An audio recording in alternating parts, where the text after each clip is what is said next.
ngā ku tīpuna, ngā tua whakarere iho. Iahu mai au, I tāwhiti nui, tāwhiti roa, tāwhiti pāu, te hononga waiua.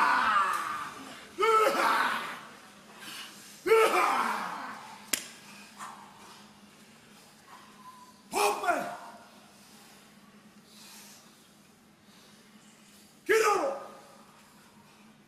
Kia uri!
Ana, tēnei whakatau. Hei!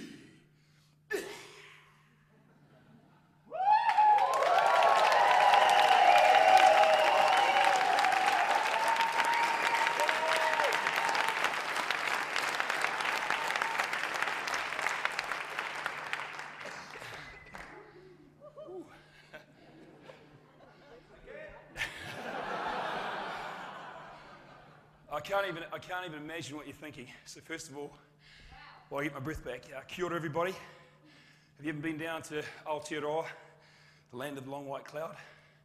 That means, how is your well-being? So kia ora.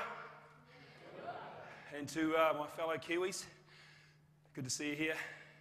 It's great to be amongst a group of people from combined nations. I don't do this very often. In fact, the thing I'm most concerned about right now is you've got about 3 times too much clothes on to the people that I normally speak to. I normally speak to fitness people. And I've actually got about twice as many clothes on, so I'm bloody hot. Matt asked me to come along and share with you some stuff that I've been involved with. I'd really like to be totally egotistical and say I did this on my own, but I so didn't. I'm here representing my tribe today. That's the coolest thing about why I'm standing here today. I'm representing my tribe that started 1,000 years ago when the Māori first arrived in New Zealand. The tribe of today is a group of people from around the world. So the heritage of what I'm sharing with you today really is so deep. It's just a very powerful thing. Excuse me, I'm losing my voice. To be here to share some of it with you. The haka, I know some of you were scared shitless. And that's why we use it when we play with the Wallabies. I just wish we could win more games against you. The reason that we have the haka is simply an expression, a very, very deep, raw, passionate, symbolic expression of the challenge that we put out to you. And the hakas in New Zealand, there are many of them. Most of you may, if you've ever seen one, it's probably only Kamate or the latest haka, thank you, from the All Blacks.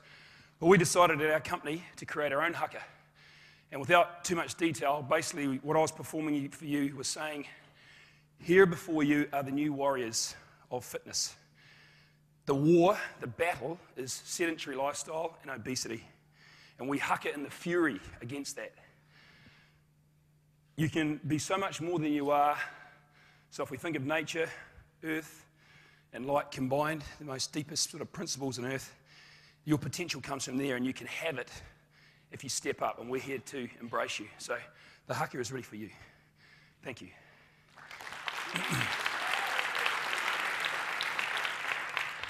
My wife has just told me I should drink.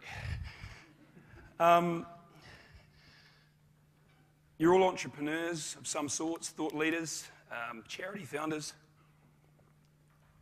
experts in business, and I guess you're thinking, well, what has that got to do with you?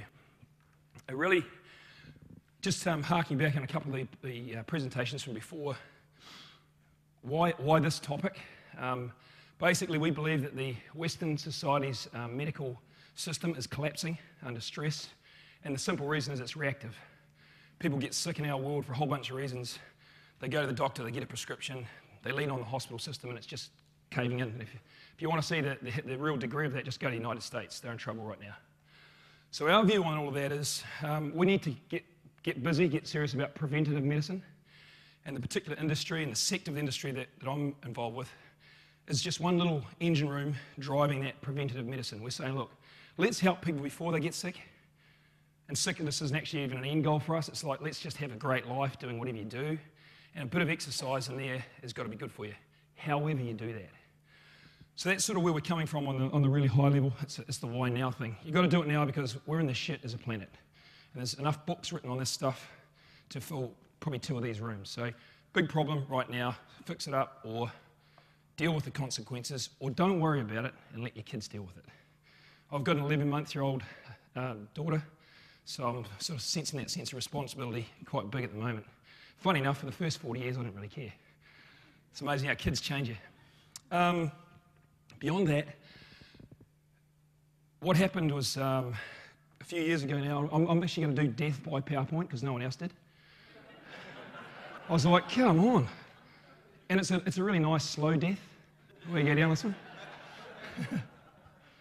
So it was pointed out in the beginning, our company, we work with 5 million people a week.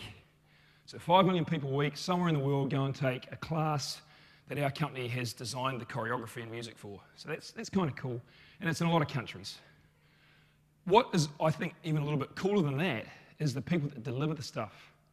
And they are our instructors. They work in health clubs all over the world, everywhere from Brazil to Iceland, here in Sydney. And they are really an amazing group, and there's quite a few of them. There's like 70,000 last time I counted. And that number's growing about 100 a day. And these guys are out there doing the hard yards. You know, hard yards in our industry is if you're teaching 20 or 30 classes a week. Each class is about an hour, so you can do the maths. These guys are like, 7-day-a-week triathletes. And they get paid in a lot of countries this much money. And I'll get to how does that sort of link into your business later. We are, to fitness, the company I work with, sort of what Cirque du Soleil is to circuses. Circuses were dying a few years ago, and some countries have died completely. I mean, I'm into tigers and elephants and trapeze people and acrobats, but it just kind of got a bit boring. And then this company called Cirque du Soleil came along, and they completely revolutionised the way that people view a circus experience. Hands up if you've actually been to a Cirque du Soleil show.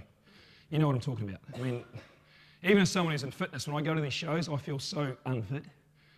People have been inside and out and doing incredible stuff with lighting, music, and no animals, funny enough, no animals in their shows. So we took the same approach and we went, look, fitness 20, 30 years ago was getting pretty boring. It was arguable what sort of results people were getting, particularly in classes. And yet all the big social, economic factors were saying people are getting fatter, they're getting more sedentary, there should be more people in classes. Why is it the opposite? And we really pondered on that thought a lot and thought, this is not cool. Is there a possibility to change it? And we thought, yeah, there is. And it was just sort of that simple idea. What would be the perfect class? If you could choose a class, and again, I'll just do a little survey. Hands up if you've ever taken a group fitness aerobics class in your life. Oh, good, okay, excellent. All right, we're going to get up and do a routine in a minute.